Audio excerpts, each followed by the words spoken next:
کیا آپ نے کبھی غور کیا ہے کہ جب ہم اس کائنات کی ابتدا پر سوچتے ہیں تو ایک ہی سوال جنم لیتا ہے، اس سے پہلے کیا تھا؟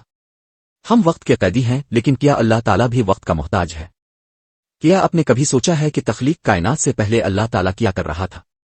وہ وقت جب نہ زمین تھی، نہ آسمان، نہ سورج، نہ چاند، نہ پہاڑ، نہ دریا، ہر طرف ایک گہرا سناٹا اور بے نوری تھی۔ یہ ایک ایسا لمحہ تھا جس کا تصور انسانی عقل کے لیے بھی ممکن نہیں۔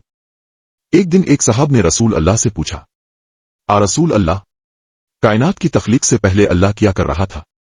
یہ سوال بظاہر سادہ لیکن انتہائی گہرا اور حیران کن تھا۔ رسول اللہ نے نہ اسے ٹالا، نہ یہ کہا کہ میں نہیں جانتا، بلکہ آپ نے فرمایا، اللہ اس وقت تخلیق میں مصروف تھا۔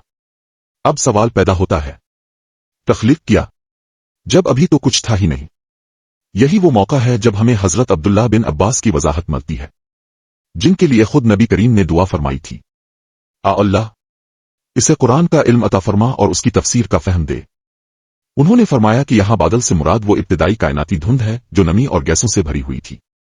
آج کی جدید سائنس بھی کہتی ہے کہ آغاز میں کائنات دھول اور گرم گیسوں کے بادلوں سے بھری ہوئی تھی، جنہی سے ستارے، سیارے اور کہکشائیں وجود میں آئیں، یعنی جس حقیقت کی طرف رسول اللہ نے 1400 سال پہلے اشارہ فرمایا۔ آج کی سائنس اسی کی تصدیق کر رہی ہے۔ یہ محض اتفاق نہیں، یہ اس بات کا ثبوت ہے کہ جو علم ہمارے نبی نے ہمیں دیا وہ آج کی سائنس کی تمام تحقیق کے بعد بھی حق ثابت ہو رہا ہے۔ قرآن مجید میں اللہ تعالیٰ فرماتا ہے، ہم انہیں اپنی نشانیاں آفاق میں اور خود ان کے اندر دکھائیں گے، یہاں تک کہ ان پر ظاہر ہو جائے کہ قرآن ہی حق ہے۔ آج کے سائنسدان طاقتور دوربینوں کے ذریعے کائنات کی گہرائیوں میں جھانک رہے ہیں، لیکن جو حقیقت وہ اب دریافت کر رہے ہیں ہمارے دین نے وہ پہلے ہی بیان کر دی۔ یہی وہ وقت ہے جب ایک مومن کا ایمان اور مضبوط ہو جاتا ہے، کیونکہ سچائی ہمیشہ وہی ہوتی ہے جو اللہ اور اس کے رسول نے فرمائی ہوتی ہے۔